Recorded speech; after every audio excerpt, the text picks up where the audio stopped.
Barka da zuwa sashen Algaita Media TV. Idan kun kasance sababbin zuwa ne a cikin wannan tashar tamu, to ku danna mana subscribe sannan ku taɓa ƙararrawar sanarwa. Idan kuma ka kasance ko kin kasance kina cikin wannan tasha, to ku danna mana like sannan ku share ku yi mana comment domin ci gaba da samun shirye-shiryen mu akan lokaci. Ku kasance da tashoshinmu guda biyu, Algaita Media TV da kuma farin ciki Hausa Novel. Mun gode da goyon baya. Jama'a assalamu alaikum, barkanmu da warhaka, barkanmu da sake haɗuwa da ku a cikin wannan shiri namu, wanda muke karanto muku littafi mai suna Dahuwar mutum, littafin shahararriyar marubuciya wato Khadija S. Muhammad matar J. Idan ba ku manta ba, na tsaya ne inda nake ba ku labarin kanta kuma ƙwallawa da ƙarfi, lokaci guda kuma ta mamutse a jikinsa, kuka ta ci gaba da yi da ƙarfi, tamkar dan shi aka kawo ta duniya. Da ƙyar jami'an tsaron suka iya janye ta daga jikin Sef, suka ɗauke shi ya zuwa cikin mota, ita kuma aka sanya ta a cikin wata motar ta daban. Tunda ta shiga cikin motar ta kife kanta a tsakanin cinyoyinta, kuka kawai take yi, babu kuma wanda ya damu da kukan da take yi. Bayan wani lokaci babu jimawa aka ce su fito bayan motar ta tsaya. To daga nan ne muka tsaya, yanzu kuma insha Allahu za mu ci gaba. Bismillahirrahmanirrahim, da sunan Allah mai rahama mai jin ƙai muke fara dukkanin lamari. Allah muna roƙonka yadda muka fara lafiya, Allah ka sa mu gama lafiya. Dahuwar mutum kashi na 45. Tunda take bata taɓa zuwa station ba sai yau, amma ɗakin da aka sanya ta san cewa sel ne, saboda tana gani a fim. Sun kai su kimanin mutum 10 a cikin ɗakin, ba ita kaɗai ba ce, duk da ƙanƙantar ɗakin. Hayaniyar a zo a buɗe su kawai suke yi, yayin da ita kuma Bilkisu tana can gefe a jikin bango a takure, tana kuka marar sauti. Ita zaman gurin nan gaba ɗaya bai dame ta ba, halin da Sabe ke ciki shine abin da ya dame ta. Yayin da suka ɗauke shi, ina suka kai shi, wani hali yake ciki a yanzu. A duk lokacin da ta kalli farar rigarta, ta ga jinin da yake jiki kuma ta tana cewa wannan jinin Seb ne, sai ta ji ƙwaƙwalwarta tamkar ta fashe saboda tsabar tashin hankalin da take ciki. A yanzu dai Bilkisu babu abin da take so illa kawai ta ganta a gaban Saifullahi. Ta bi jami'in tsaron da kallo wanda yake magana a tsawace. Duk wanda muka sake jin bakinta a gurin nan sai mun yi mata dukan tsiya kuma sai ta da ku. Idan kuka ga kun fita daga gurin nan, to lallai ku sani cewa an zo an yi belin ku ne. Bayan mun tabbatar da cewa ba ku da laifi a cikin laifin da muke zargi. Da sauri Bilkisu ta miƙe tare da faɗin yallaɓai, ta faɗa cikin ɗaga murya a yayin da ta ga yana yunƙurin barin gurin. Ya dakata da tafiyar da yake ƙoƙarin yi, lokaci ɗaya kuma ya juya yana kallonta.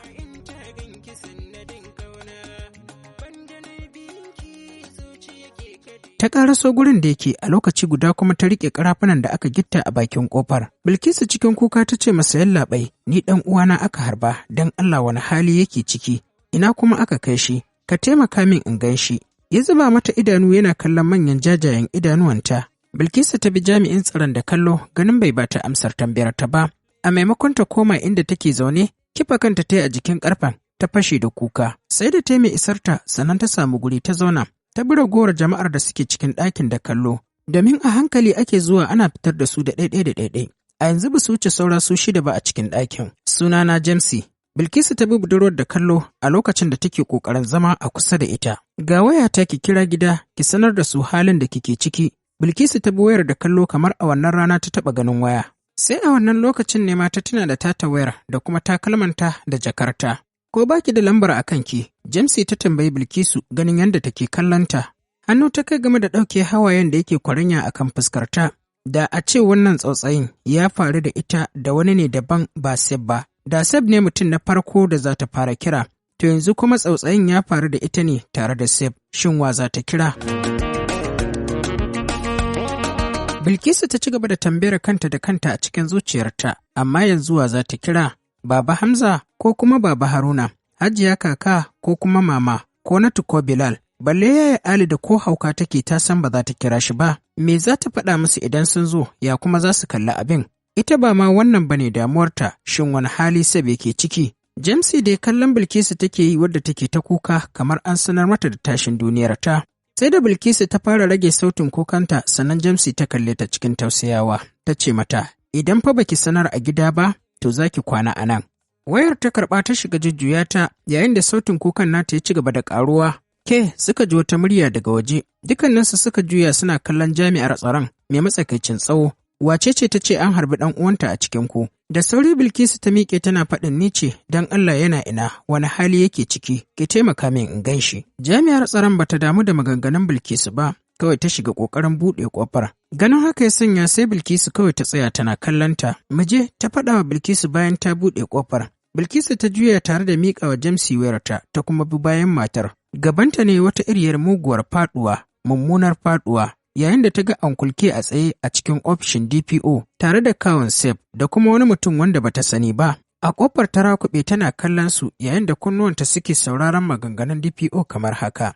DPO yake cewa wato Alhaji abin da ya faru shine akwai wasu suspect da aka tabbatar mana da cewa suna cikin hotel ɗin. Wannan dalili ne ya kai mu zuwa cikin hotel ɗin. A lokacin da muka kai wannan samame, mun yi ƙoƙari mu ga ba mu tayar da hankalin kowa ba, sannan kuma ba mu yi harbi ba. Amma dole ta sa sai da muka yi harbi, tare da gargaɗi akan cewa kowa ya tsaya a inda yake kada kowa ya matsa. Amma duk da haka ba su karɓi gargaɗinmu ba, suka riƙa fita ɗaya bayan ɗaya. Yaron ku na cikin waɗanda suka fito, har wannan tsautsayi ya faru da shi, amma don Allah ku yi haƙuri. Hukumar 'yan sanda ta ɗauki alkawarin biyan diyyar duk waɗanda suka rasa rayukansu da kuma waɗanda suka ji raunuka. Hukumar 'yan sanda za ta ɗauki nauyin yi musu magani. Shiru ofishin DPO ya yi tamkarar babu masu rai, yayin da ankulke ya kafe Bilkisu da idanu yana kallonta har sai da kallon ya rika bata tsoro, duk da irin tarin fargabar da take ciki da kuma tsoro da take ciki. To yanzu dai idan muka je asibiti da wannan takardar, shikenan za su ba ku shi, cewar DPO ya amsa wa kawun Sef. Ai tare za ku tafi da wasu jami'an namu. Masha Allah, mun gode. Sai haƙuri Alhaji, don Allah a yi haƙuri, a kuma yi masa addu'a, Allah ya kyauta gaba. Amin amin suka amsa ga baki ɗayansu a lokaci guda kuma suka fice daga cikin ofis ɗin. Bayan an gama tabbatar da cewa Bilkisu tare suke da Sef. A takura take a gaban motar yayin da ankulke ne yake tuka motar. Kawun Sef da kuma wancan ɗaya mutumin suna baya. Yayin da kuma motar 'yan sandan take gabansu suna biye da ita a baya. Shiru cikin motar babu motsin kowa, babu alamun mai magana. Ita kuwa Bilkisu ko da wasa ba ta yi gigin ƙara kallon fuskar ankulke ba.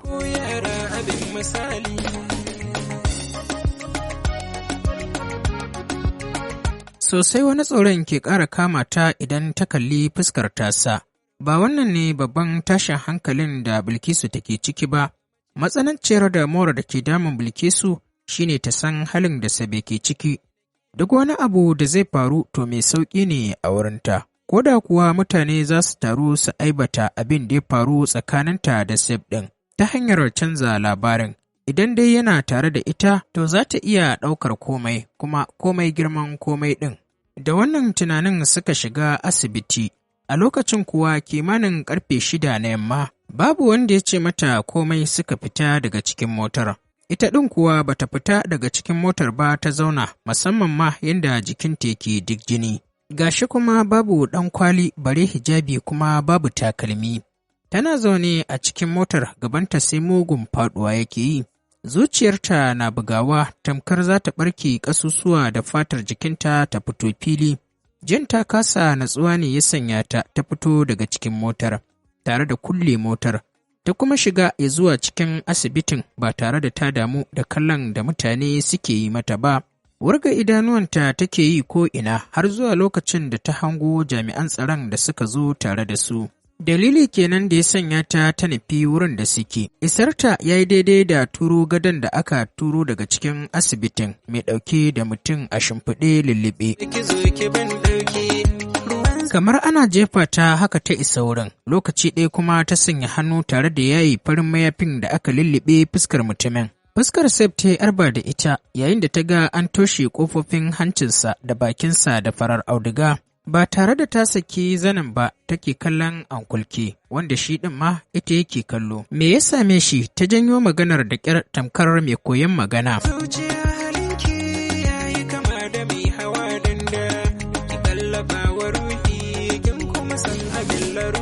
Karɓe zanen ankulke ya yi daga hannunta. Yayin da ta tsaya tana kallonsa tamkar gunki, shi kuma ankulke yana ci gaba da lullube fuskar Sef ɗin.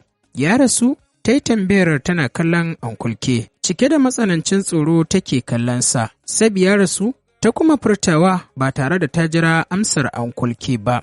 Inna lillahi wa inna ilaihi raji'un. Na shiga uku. Sab ya rasu da gaske wai? A lokacin da take cakumar ankulke take maganar, shi dai uffin bai ce mata ba, sai kallon likitocin da ke ƙoƙarin tura gadon da Sab yake kwance a kai yake yi. Zan mutu wallahi, ni ma mutuwa zan yi. Sab, me yasa ka ce mu zo gurin can ne? Me yasa za ka yi min haka? Ya kake so in yi yanzu? Wallahi ni ma mutuwa zan yi Saifullahi. Kai ku tsaya dan Allah, kai tsaya dan Allah na ce maka. Lokaci guda ta saki ankulke ta ruga da gudu ta nufi nos ɗin da suke tura gawar Saifullahi. Ku tsaya na faɗa muku dan Allah ku tsaya. Wayyo Allah na shiga uku. Saifullahi me yasa za ka tafi ka bar ni? A guje take tafiya a lokacin da take faɗin waɗannan maganganu.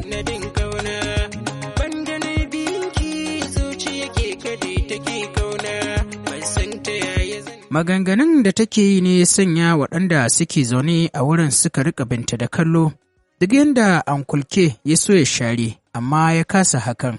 Dole ya bi ta da gudu kafin ta je kan gawar Saifullahin ya riƙe ta. Ta riƙa ƙoƙarin ƙwacewa tana rusa kuka mai matsanancin ban tausayi. Lokaci ɗaya kuma ta zube jikinsa a sume. Misalin ƙarfe 11 ta farka, a lokacin kuwa Gwaggo da Hajiya kaka ne a wurin. Su Baba Hamza kuwa Aliyu da Bilal sun tafi gida. Dama ita mama bata riga ta zo asibitin ba. Su Aliyun ma ba su jima da tafiya ba, zaune ta miƙe haɗe da ƙarewa ɗakin kallo, a hankali kuma ta fara tariyo abubuwan da suka faru a baya. Jikinta ta bi da kallo, wanda har yanzu akwai jinin Sab wanda ya bushe a jikin nata. Wani irin ƙara ta ƙwalla wanda gaba ɗaya ginin asibitin har ya zuwa gate, sai da ya amsa sautin ƙaran nata. Bari mu miƙa godiya da fatan alkhairi ga gwanayenmu waɗanda suke ƙoƙarin yi mana kwamen akan wannan littafi. Musamman Aisha, muna miƙa godiya da fatan alkhairi a gare ki. Rabi'a Abdullahi, muna miƙa godiya da fatan alkhairi a gare ki. Sai kuma Binta Suleiman, muna miƙa godiya da fatan alkhairi a gare ki. To jama'a, duka kuma a nan za mu dakata sai kuma idan Allah ya kai mu mun zagayo inda za ku ji mu ɗauke da ci gaban wannan labari. Muna ƙara ba wa ma'abota sauraron wannan shiri namu haƙuri. Ga masu son su ci gaba da kasancewa da shirin akai-akai, to za su iya danna mana subscribe a sabuwar tasharmu mai suna farin ciki Hausa Novel. Ku ci gaba da kasancewa da wannan tasha tamu ta Algaita Media TV. Muna miƙa godiya da goyon bayan da kuke bamu.